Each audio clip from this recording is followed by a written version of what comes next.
আমরা এই বছর এই অনুষ্ঠানটি সুন্দরভাবে সম্পন্ন করার জন্য যাবতীয় আয়োজন করেছি।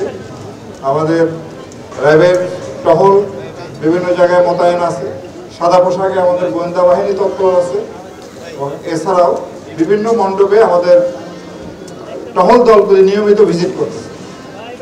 আমরা অন্যান্য আইন শৃঙ্খলা রক্ষাকারী যে সমস্ত বাহিনী আছে তাদের সাথে সমন্বয় করে এই ডিউটি করতেছে।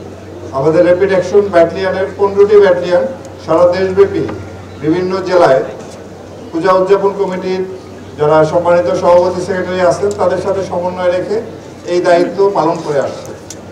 আমরা আশা করি এবারের পূজাটি খুব সুন্দরভাবে আমরা সম্পন্ন করতে সম্ভব হব।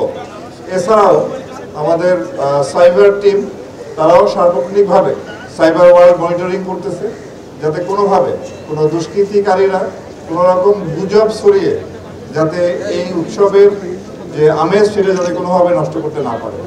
আমি আপনাদের মাধ্যমে দেশবাসীকে অনুরোধ করব যে আপনারা দয়া করে কোনো প্রকার কোনো গুজবে কান দিবেন না।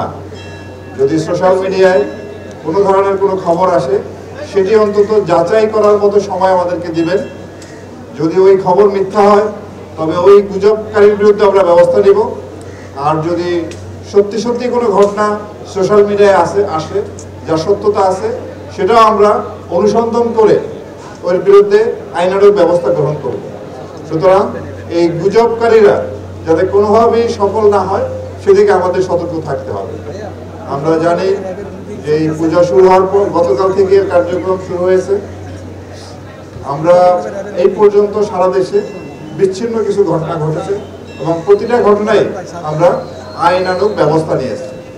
সুতরাং যাতে আর কোনো ঘটনা ঘটতে না পারে সেজন্য আমরা সচেষ্ট আছি।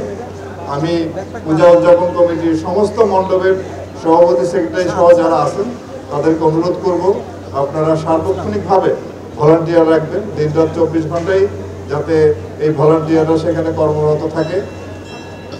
আর এছাড়াও যাতে পর্যাপ্ত আলোর ব্যবস্থা থাকে রাতের বেলা সেটাও নিশ্চিত করতে হবে এবং যারা এখানে পূজা দেখতে আসবেন তারা যাতে নির্বিঘ্নে আসতে পারে সেদিকে আমরা লক্ষ্য রাখবো।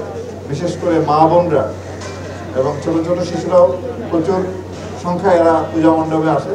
সুতরাং যাতে কোনো রকম কোনো ইফটিজিং বা এই ধরনের ঘটনা ঘটতে না পারে সেজন্য কিন্তু আমরা সর্বাত্মকভাবে সচেষ্ট আছি।